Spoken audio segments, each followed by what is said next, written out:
Welcome back to Beyond Well. I'm Sheila Hamilton.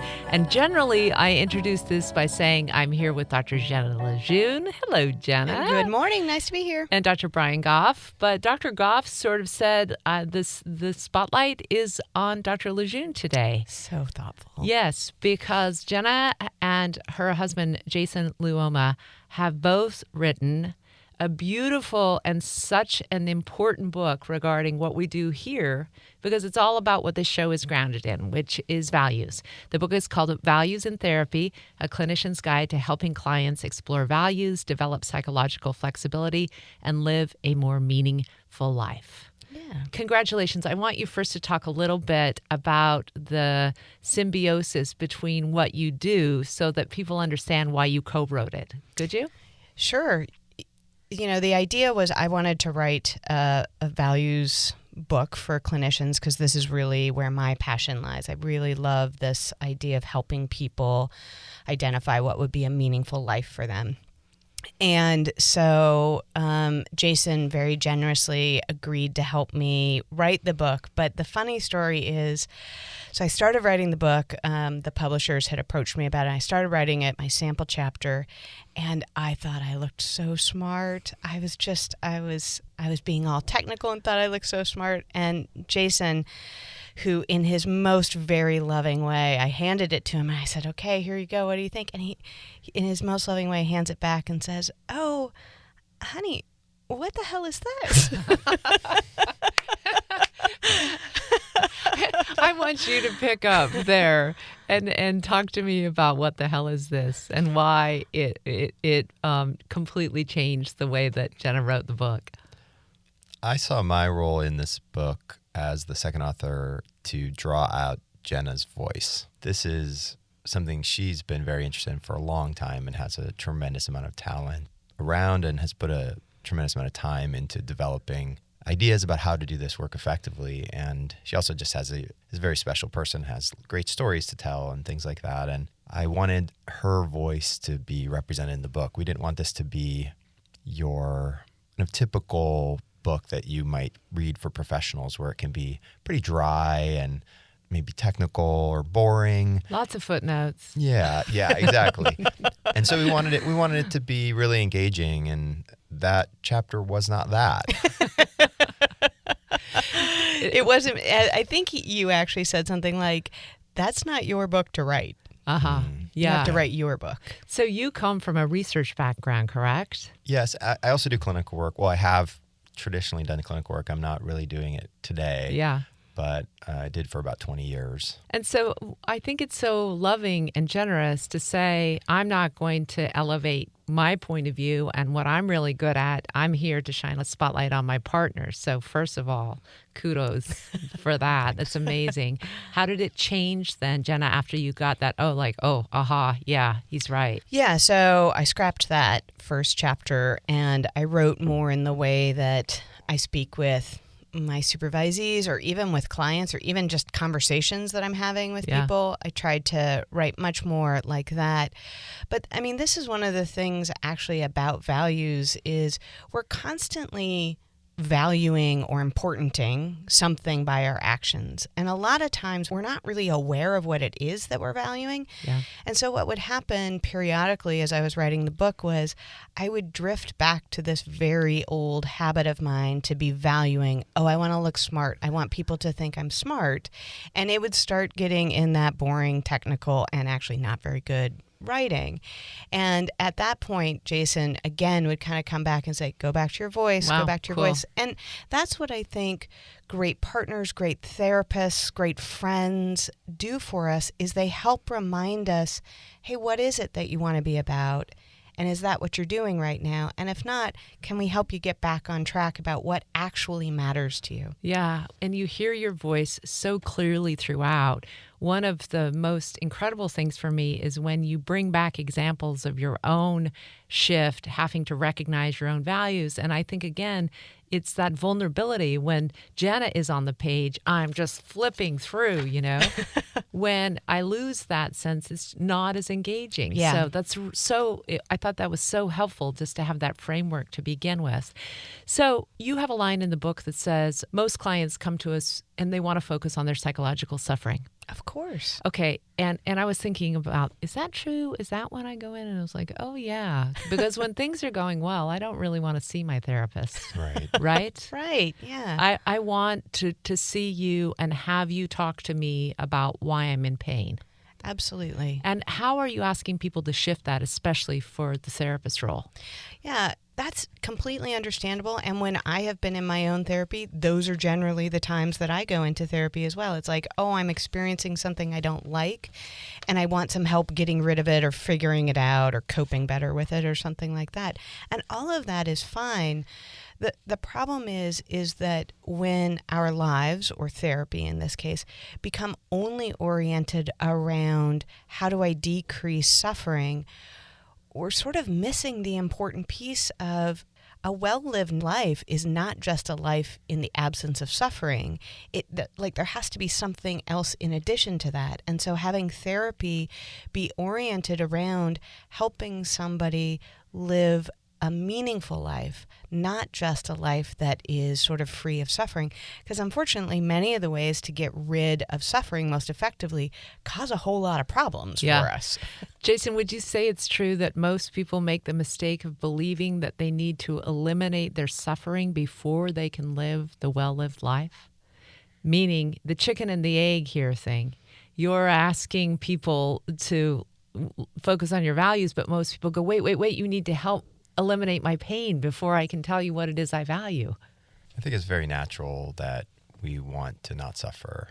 I think all of the great religions have kind of pointed out that that's something that we want, and that's something we can get trapped in, is trying to not feel what we feel. And so it's a natural part of human life. But the research, if I can go there a little bit, being a researcher, the research clearly shows that the more that you orient your time and your energy around trying to feel good and not feel bad, that predicts that things are going to get worse for you.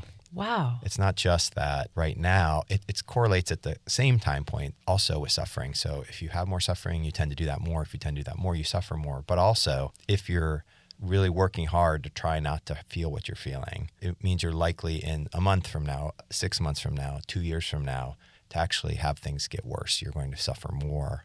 And so we know that is kind of a general thing to orient your life around, trying not to feel what you feel, trying to kind of really be focused on feeling good and not bad, is something that generates a lot of additional suffering. Of course, it's also normal and part of the human condition. And yet when we do it too much, when we do it kind of inflexibly, then it gets in the way. And one of the places where it really generates a lot of suffering is when we're focused on trying to feel good and not bad. It distracts us from all of the other things we could be doing with our lives that are important to us and bring meaning to our lives and create a full life. Because yes, we don't want to suffer, but that's not all we want. Yeah. Right? That's not what makes a full life. And feel free to jump in on whatever Jason says that you want to add on, Jenna. But I love this, especially in today's society where we have such high incidence of young people reporting really strong anxiety and really deep depression very early. And the numbers are so much bigger than they used to be. And I'm thinking that we are so quickly giving young people the ability to go away from the suffering. We're giving them pills, we're giving them other drugs that feel a lot of painkillers, a lot of things that really push off any of the real work that you're asking people to do, which is, why is this occurring and what can you do to alter your way of thinking about it? Yeah, and I think a lot of therapy is even oriented around how do you get rid of that. And so I think part of the problem is that we do live in a culture that sends this message that if the normal human baseline is happiness, and if you're not feeling that, then there's something wrong and you're supposed to do something to try and get rid of that. So not only do we have all the social media and stuff, like, of course, young people are becoming more anxious and more depressed. That makes so much sense. But in addition to all of that, they keep getting hounded with this message that, oh, if you feel that way, then there's something wrong with you. You're mentally ill. You have some pathology. And you're supposed to be able to figure out how to get rid of it. And one of the things I say to my clients is, I'm a behavior change expert. I have spent so many years and a lot of money of my life becoming an expert in learning about emotions and learning my own kind of internal world. If I haven't figured out how to solve these problems in an ongoing way so that I'm never anxious or, feel these unpleasant things, I'm going to say, there might not be an answer out there. That's right. Yeah. And part of it, I think the beauty of this book is to acknowledge this shared suffering. Absolutely. Yeah. And how common it is for us to feel adrift or fearful or anxiety ridden, and part of the human condition. It's wonderful. Yes. But then I do think it's important to have the other side of the picture. It isn't just life is suffering. Yeah. It is also everybody. No matter what context you're in, no matter what your internal experience is right now, everybody has the opportunity to live a rich, full, meaningful life. And it's from our perspective and from an ACT perspective, it's values that allow us to live that meaningful life, not figuring out ways to get rid of our suffering. Yeah. So if you would, Jason, I know Jenna and you also practice from an ACT perspective, but Jenna claims in the book that this values-oriented therapy is really good for therapists of all ilk. Why is that? Why does it work for everyone? The central idea is that it's important to attend to values, to issues of meaning and purpose, regardless of whatever sorts of approaches you're using. That humans are creatures of meaning. Humans are creatures where purpose is central to us and central to what makes for a full life. And unfortunately, quite a few models of psychotherapy don't emphasize that very much. They neglect issues of meaning and purpose. They may often have a focus on goals, but the larger direction or the larger meaning of those goals is often not emphasized as much. I'd say the other reason why we would say that attending to values, attending to meaning and purpose within any therapy you do is central is that many therapies have within them the values are implicit. For example, many therapies would focus on they just would assume that when you come into therapy, the thing you want is to have your suffering reduced. Yeah. And that is the primary goal of the therapy. And the thing you would want more than anything else. That would become the primary goal. Or it'd be something else. Who knows what it is, but some other value might be assumed. And part of the idea here is that we think that it's best if, as therapists, we don't impose our values on our clients, that our job isn't to say what our clients should find important in their lives or make important in their lives, but our job is to help create a context in which they get to choose, where they feel empowered to choose, where they have a sense that the range of possibilities for their lives is larger than it was before they came in to see us. And so the idea is that we're not going to decide what should be the values underlying the therapy, but that the client gets to choose. And so we would kind of put values at the center. And then you can bring in all kinds of techniques and strategies from many different therapies. But values, in a sense, is like the ground for anything you do, because by definition, that's what values are. They're what you'd want your life to serve. It's interesting to me in talking with a lot of young people, especially who didn't grow up in any kind of religious framework, that when you say values, they're sort of like, what are you talking about? So what are you talking about specifically? Yeah, and actually having people not have a sense of values is often easier than if they have a sense of values in a way that we don't mean it. So when I'm talking about values, I'm simply talking about, first of all, they're behaving. It's a quality of action. These aren't ideas. They're not words. They're not concepts. They're how you want to be living your life, or how you are living your life when you are living a meaningful life.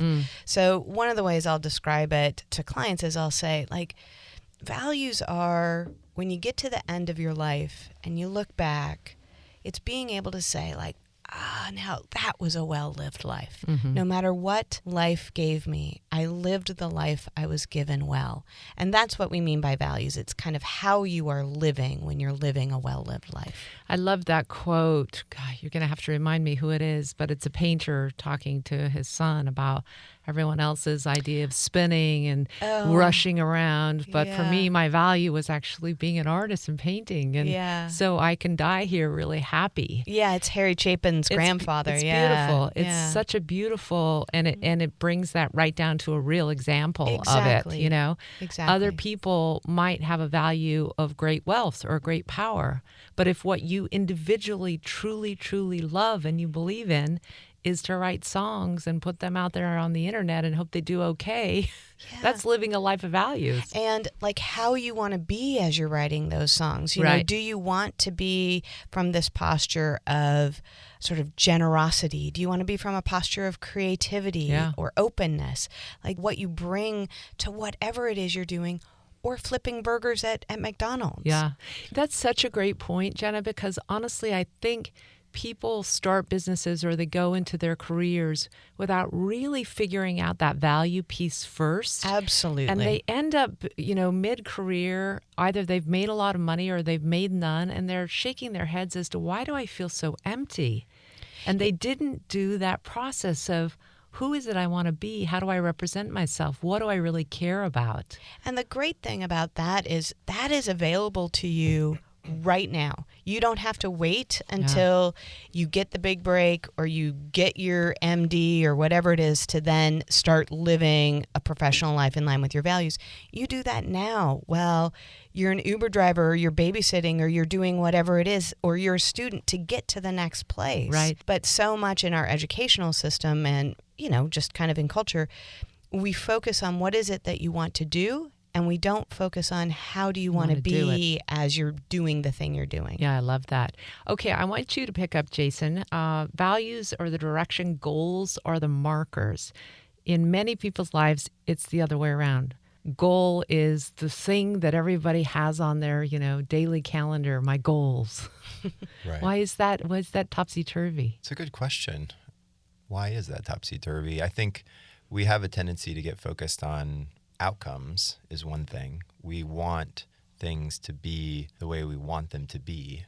And so we tend to focus on where we want to get, our dissatisfaction of where we are currently, and we kind of imagine where we hope to be. And it can actually feel good just to picture that, just to imagine where you want to be.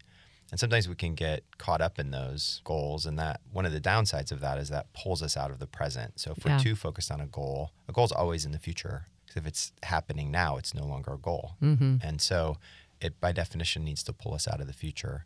But the idea is that values are part of action. I was actually thinking about something today, Jenna, that I thought I'd bring up here, which was, I was thinking about it in relation to this idea of suffering that we talked about earlier, which was, if someone comes in and says that their goal is to not suffer, or their value is to not suffer, part of what we would talk about is valuing is a pattern of action. It's like a direction, like you just pointed out. Yeah. And we don't necessarily have complete choice, or oftentimes that much choice, about whether we'll have the outcome of suffering or not. But what we do get is the choice about how much we will value that. So we get the choice about how much of my life do I want to spend, how much of my energy do I want to spend on the goal of trying not to feel what I'm feeling, trying to feel good. And of course, we all want that. You know, we all want to feel good. Yeah. But where is that in the hierarchy of what we want our time to serve? Where does that fit? And for many people, it's in there, of course. Yeah. But for many people, that is not at the top. Yeah. And if we really take the time to stand back and kind of look at the bigger picture, it's not at the top. It's on the list. And so if we can separate out achieving the goal from what is our behavior serving right now, what's the direction, what's the purpose, and are able to let go a little bit of that focus always on the outcome, that can often orient us perhaps more to what is at the heart of who we want to be. Yeah, that's beautiful. Well, and I mean, Sheila, just like check with your own experience. How often when you were growing up, or even as an adult, how often are you asked things like, what do you want to be when you grow up? What do you want to do? What did you do yesterday? Oh, good job for doing this thing. Like, we're just constantly being oriented around goals, things you can do. And how often, you know, were you asked, or do you ask your child, like, hey, how were you today when you were at school? And this is actually one of the things, I had a client once who started having these values conversations with her children around the dinner table, and they would have like a value of the week that they would practice. And what would happen is, so if the value was like kindness for the little kid, you know, they would have a conversation around, okay, so what did you learn at school today? Goal. And then what did you do today that you felt was in the service of kindness? How were you kind today? And just imagine like starting to have those conversations with your kids or your friends groups, more about these qualities of what we're doing rather than just the like, did you climb the mountain or not?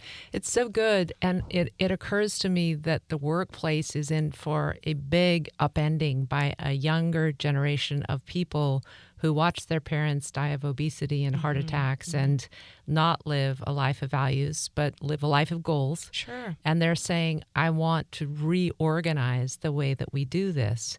And, you know, I talk a lot about this with my daughter and her friends around our goal, if there's a goal, is to have values. Right, yeah. Values in the workplace yeah. are going to be a really, really big thing for the next generation of kids who are seeing the way that the world was spent and the way that commerce treated people unequally, and they want it differently. Absolutely. And I think this orientation or this way of speaking about values gives a framework to be able to start having those conversations with ourselves, with our friends, in our workplace, in our schools. So, you know, when you put values up there and you're saying we need to sort of rethink about goals, we've all had that experience of a very effective goal maker, a list maker, a person who goes and rigidly crosses off everything. And by the end of the day, you've spent no one-on-one time or time that you enjoyed with them, but by God, their list is done. They got a lot done. Right. How do you try to especially help a person who comes to you with that sort of rigid,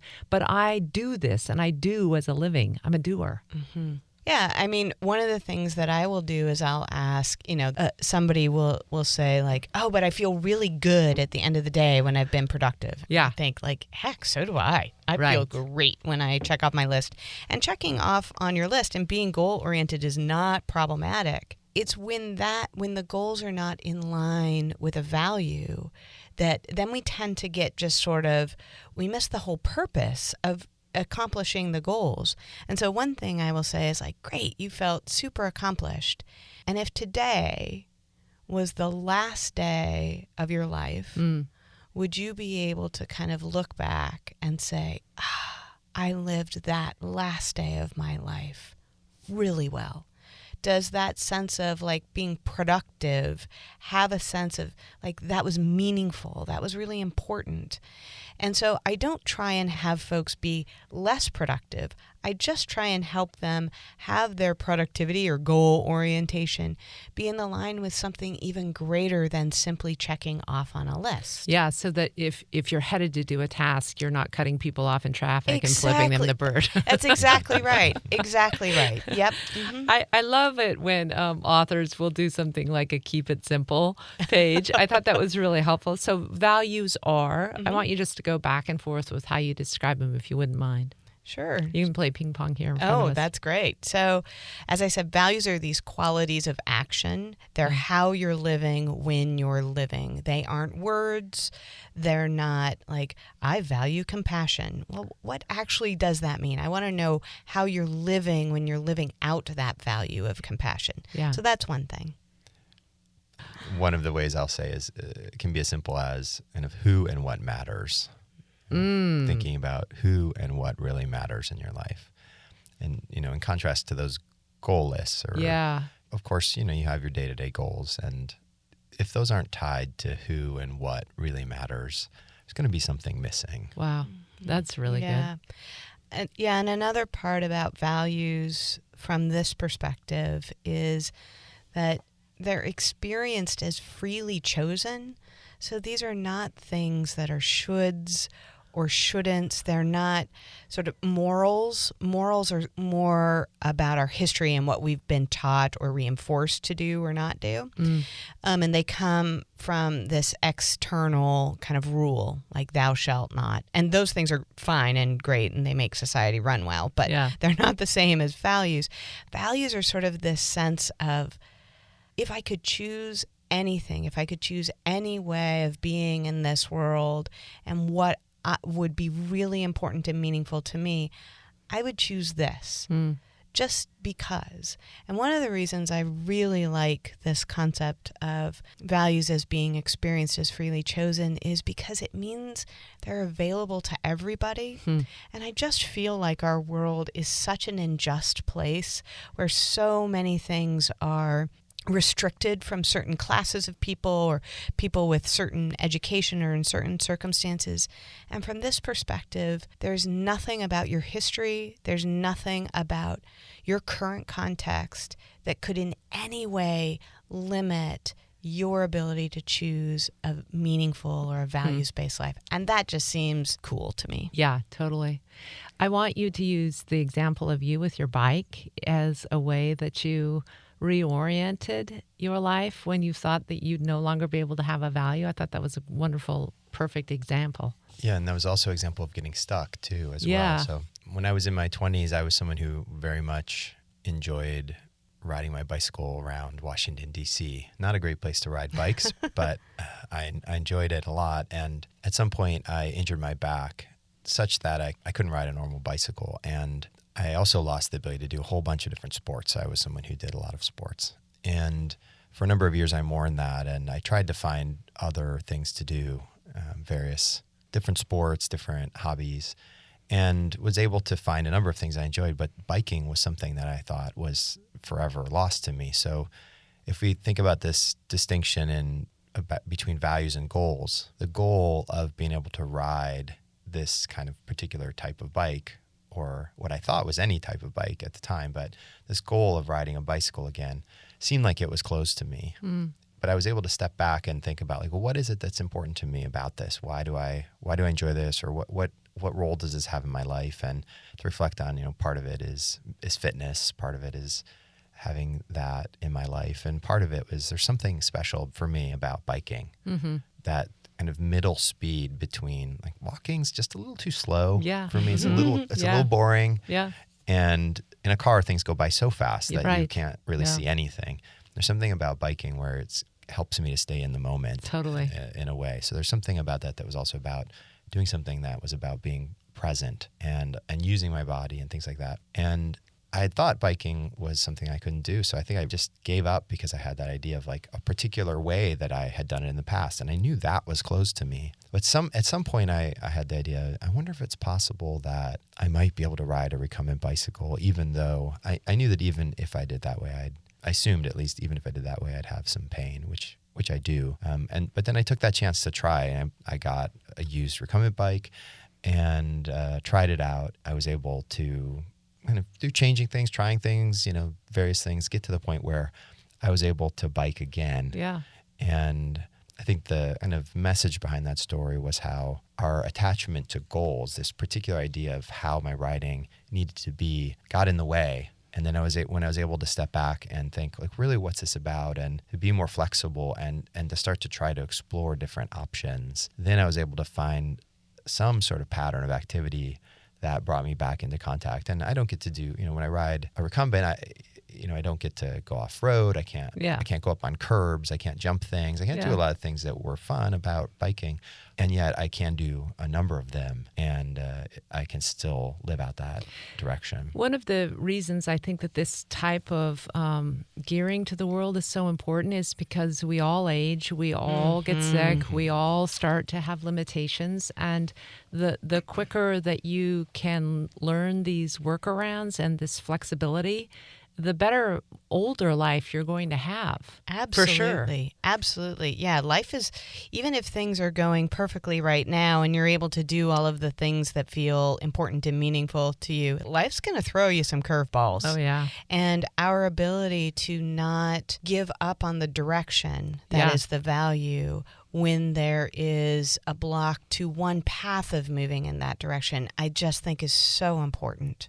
So I want to talk about why valued living requires psychological flexibility. Because one would think even the most rigid people, if they get it, can do value living pretty well. Well, part of the problem is, and maybe, our listeners can just sort of check this with their own experience, as soon as we start connecting with what really matters to us, almost invariably pain is going to show up. Like, the places where we hurt the most are the places that we care about the most. For example, if I can take your example of the biking, like, as soon as Jason would think about, well, I want to care for my body in this way that's being out in nature and being present, and I think about biking, as soon as that happens, all of these stories about, but I can't do that, and sadness show up and loss show up. And if you don't have skills in ACT, some of those skills are things like acceptance or diffusion. If you don't have skills to be able to deal with some of those things that show up when you start moving towards values, you're just going to get thrown off track again into this loop of what we call experiential avoidance, that is, trying to avoid the unpleasant thoughts and feelings. So you need to have some tools to be able to deal with that if you want to stay on the track of living a values-based life. Do you want to talk about those tools, Jason? Which ones are most important? Sure, yeah, and maybe I can do that in the context of another example. We were actually just giving a workshop a couple days ago, and this is an example we use there, which is many people in life have trauma, and many people have been assaulted, say, by someone. And if you're someone who has ever been assaulted by another person in a deep way, something that results in PTSD, and you want to, say, have a relationship, you want to be close to people. Well, part of the path towards being close to someone is going to involve memories of being assaulted coming up. If someone, say, sexually assaulted you and you want to get close to somebody romantically, those ideas or those memories are going to come up on the path. And so you get the choice between either trying to fix that and not experience those things, or find some way to hold those, find some way to hold those memories, to make space for those memories in the service of something that really matters to you. Because just removing your history isn't really available to us. We don't know a good way to do that yet. Now, maybe at some point we might have that and people might choose that, but we don't. And so some of the techniques or the skills that are part of psychological flexibility teach you how to take something as terrible as trauma and to find a way somehow to hold that in a loving way, hold that in a kind way, such that it no longer has to control you, but that you have enough room for it, that you are big enough, you contain enough space for even this experience, even something so terrible, that you have the space to be able to bring it along with you, and that the stories that come with it, the stories of brokenness or of being damaged or being in some way just not good enough, that may have resulted from that trauma, that you don't have to buy into those, that people can develop ways to be able to notice those thoughts, to make space for those thoughts, to have enough distance from those thoughts and those stories about themselves, such that they're no longer caught in the cage of their own mind that was generated by this incident that occurred to them. And so we teach those skills of acceptance, to make space for and gently hold those difficulties, and those skills of diffusion, to not be so caught up in, not be so controlled by, and to have some more distance from those entangling thoughts that can kind of lead you down paths that ultimately don't work for you. I want to ask you, Jenna, is this an example? In the beginning, when my late husband died by suicide, I was really traumatized by the violence of the act, the difficulty of the position he left us in, the fear that I would lose the house, all of that, like really traumatic stuff. Not eating, not sleeping, not because I'm dealing with all of this. And as I wrote through it, I reordered my narrative, which is to truly understand how much he was suffering, and to see his suicide as the end result of a battle lost to mental illness. So that it was almost like I could my narrative could change around how frightened and angry I had to be to this was another death by a very, very serious illness. Yeah. And the means was different, but the cause was something that I recognized, and I saw him getting worse. Is that the process that you're asking people to do, is to totally change their narrative? Well, how I would understand what you're describing there is, you added other perspectives to the narrative. So you said, and I'm losing the words, but you said something like, it's not just that I was in this place of fear and anger. Right. So my guess is the fear and anger, it's not like you did something that magically those went away. It's you were able to take on other perspectives in this flexible way to see, yes, and interesting. He was suffering in this way, and all of this was happening. I'm angry, and I care deeply for him. So from an ACT perspective, it isn't about changing the content of our thought. It's not like, don't think that thought. Right. Try to not feel angry. Got it. It's more about, can you have that, and can you have all of these other perspectives? And so that's the part of the model we call flexible perspective taking. I love that. Yeah. It's great.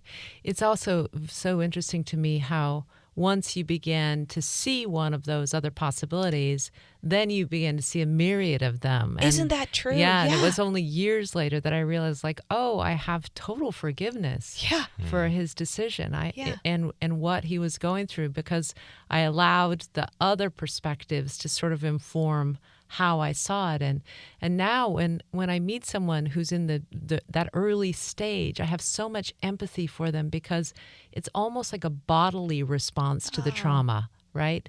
The beginning is that like anger and so much fear and so much like, and it's almost like, oh, if you can just hold on. Yeah. You know? Oh, but that's so beautiful, Sheila, because you see, you wouldn't be able to have that perspective of empathy. That's very touching to me.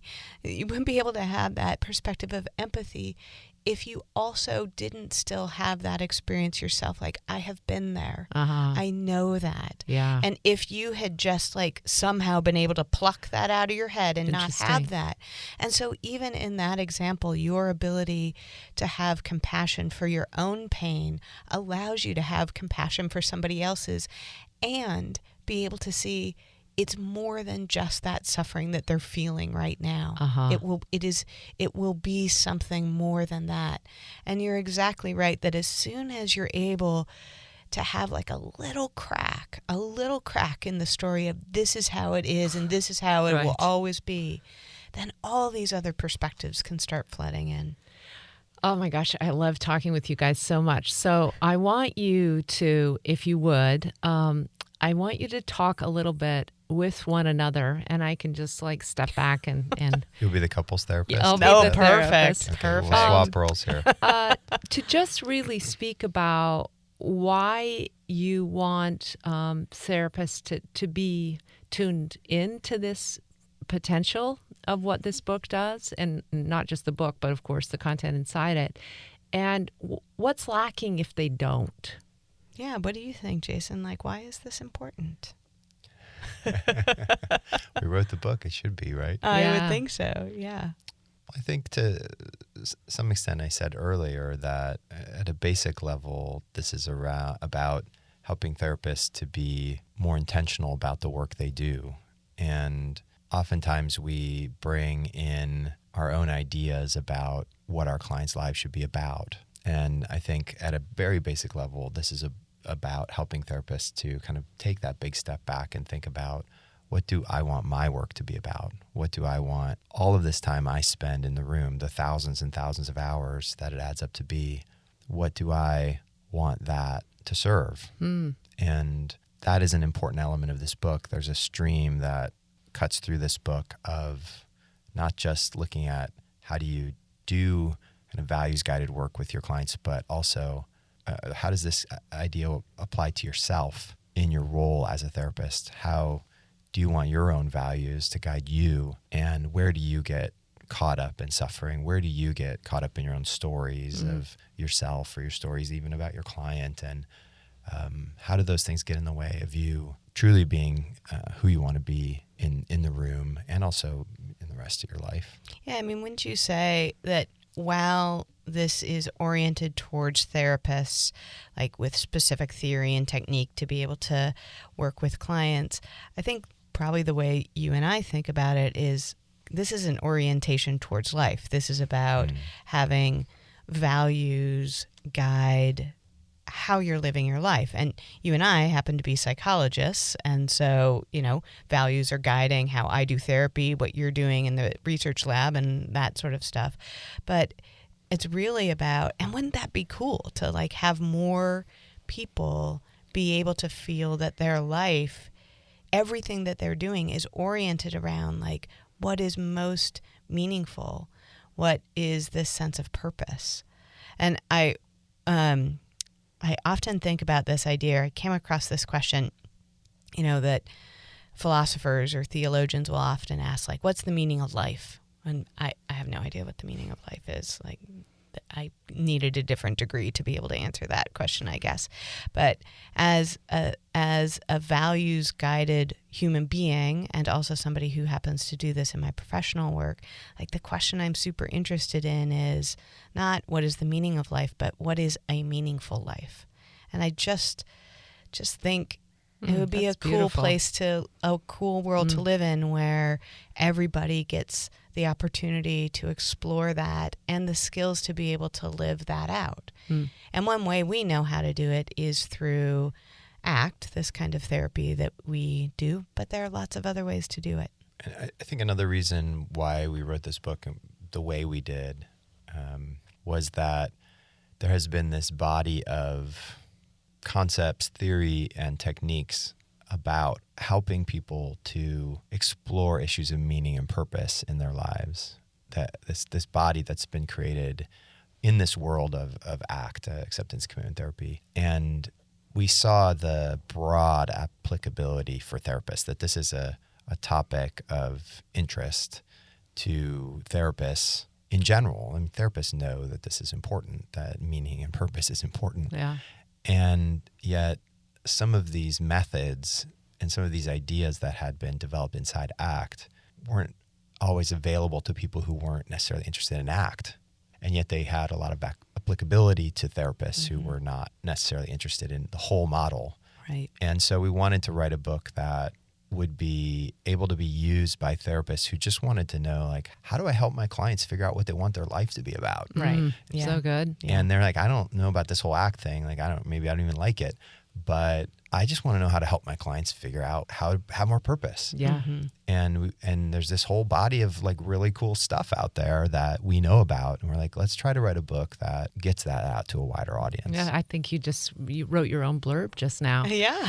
I have been so impressed by Jenna in her talking about your own relationship, and I hope you don't mind kind of showing this a little light on yourself so that people can have a really good idea of how you actually adopt this for everyday living.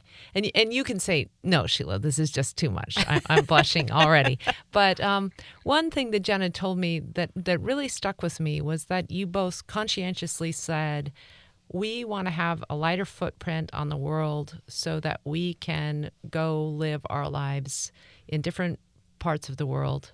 And I think that these kind of discussions are where a lot of couples get stuck because someone has a very entrenched idea about how they see where they live or how they live and what their life looks like. And it doesn't really mirror what the other partner had in mind. They see a 70-inch football screen and Sundays on a big couch. Yeah. And so how did you work through that process, keeping it in line with your value system? It's a really good question. How do you sum up 20-some years of a relationship? Yeah. Well, you could even just bring it down to that specific example. Yeah. I would say that I think that having a focus on values versus goals has been helpful, that we rarely have conflicts around, I want this and you don't want this, or we have conflicting goals. I think we're able to step back and look at like really what's at the heart here and how do we want to be with each other in a more kind of ongoing behavioral way. And so one thing that I think's been really unusual about our relationship is have we ever gotten in a fight about money? I don't think we have. Yeah. Wow. And they say that's like the number one thing that couples argue about. Now, I do want to say we have had fights. So please don't put we've had a fight. No, but we've had more than a fight. Okay. But I truly don't think we've ever had a fight or a disagreement about money. Nothing And it's not as beyond if very you're minor. avoiding that question No. because you both run a business together and you have a lot of topics that must include money. Absolutely. And so was it just that your values were aligned or that one of you became more flexible to be able to support the other's view of how money works in this world? Well, I think that's the good point that you just made there is I think both Jason and I had this perspective, or at least came to this perspective, of money being a tool rather than a value in and of itself. And so because we have had conversations about values and are kind of clear about what we want our life and our relationship to stand for and some of those core values, then the question about money is just simply like, okay, how do we use money to be able to facilitate that in particular ways? So money is, I mean, it's not the thing that's important. If money isn't difficult, what is? Because every couple has something that is more... Jason's like, Sheila, cut. Not used to being in the therapist chair. Well, we're actually in couples therapy. Yeah. And we've been in couples therapy a couple times during our time together. And there are things that we're constantly growing around and ways in which we do have conflicts with each other and ways in which we disagree. And I don't know if I would say there's like a particular single thing that we get into conflicts about. Toilet paper up or down. No. Yeah. But we do have our struggles about misunderstandings, about how can you not?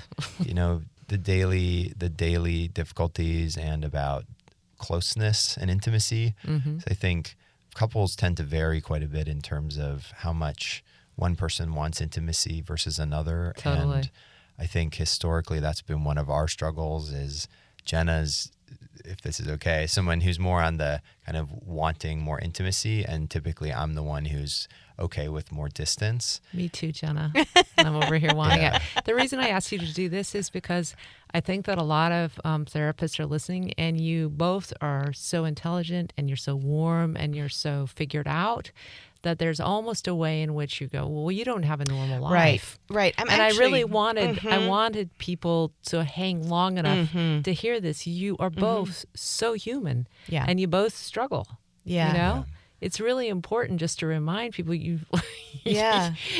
even though you're two of the most beautiful people I know, you still struggle. I'm really glad you brought it up, actually, because I guess that's part of the thing. It's not like, oh, if I'm living a life in line with my values, all of the difficulty goes away. Right. It's all of the difficulty is going to be there. Right. And do you also want to be oriented around what is meaningful and kind of what your values are? And so some of the ways that we resolve the conflicts that all couples have are through like orienting around our values rather than doing a like negotiating of, well, if you get this, I get that kind of thing. I think another thing I just would add to that and respond to what you're saying is that I think one of the basic things we tend to do in life is we tend to compare our insides to other people's outsides. That's so good. Right? We're so aware of this riot of thoughts. Our minds never stop. You wake up in the morning until the moment you go to bed, unless you're like hit on the head or taking a lot of drugs, your mind is just like bam, bam, bam, bam, bam going the whole time. It's this riot. And then you look, even just in the same room like we are here, you look at the other person and they seem pretty collected and calm. Even if inside they're suffering terribly, oftentimes their face kind of looks calm. Yeah, totally. They're not screaming and yelling. That does happen sometimes, but not usually. And so you're comparing this inside of all of these thoughts and all of these feelings and discomfort that you have, and the other people around you, they don't look like that. Right, exactly. And it's just such a natural thing to do that and to kind of feel like you're not quite up to it. Oh, it's so true. Yeah. I mean, especially like in television news where I used to work, you have to give off the impression that you've got it under control. Absolutely. And if somebody could have taken, a brain scan during those live shots, they would have gone like, oh, we don't really want her on the air. Ooh, she's got way too much going on. So Right. And both are true, right? Exactly. Like the outside stuff is true and the inside stuff is true. It's just that we're generally just comparing our inside stuff to your outside stuff. And my inside stuff never looks as put together as your outside stuff does, Sheila, let me tell you. Do you guys, because we're almost at an hour, and I promised myself I would like take every moment to get exactly what you needed said or wanted said about this. Is there anything else you want to add, Jason? Buy the book. Where is the book available? Where is it going to be available? Everywhere? Amazon, Yep. bookstores, everywhere. Should be. I am going to go ahead. My hope is that as a result of this book, Jenna makes in book sales that she gets paid at least $1 an hour for the effort and time that she There would put have to into be a this lot book. of book sales for that. Yeah, There's a 'cause lot of my heart in this book. well- That's our big hope is $1 an hour, maybe $2. Yeah. No, maybe I $2. said that would be 80 cents more than I made. So See? Right. I guess one thing I would like to say that I haven't said about the book is I really, really want to appreciate and honor my clients over the last 20-some years that I have gotten to work with that have helped shape me to be a better therapist, that have shown such amazing courage and willingness in exploring some of these things. And there's just absolutely no way that I could be doing this work or have written this book with Jason without my clients. So I just want to thank them for that. super cool. They all come through in such a beautiful way. The book is called Values in Therapy, a clinician's guide to helping clients explore values, develop psychological flexibility, and live a more meaningful life. Thank you, Dr. Jenna and Dr. Jason. Thanks for having appreciate it us. so much. Yeah. Yeah.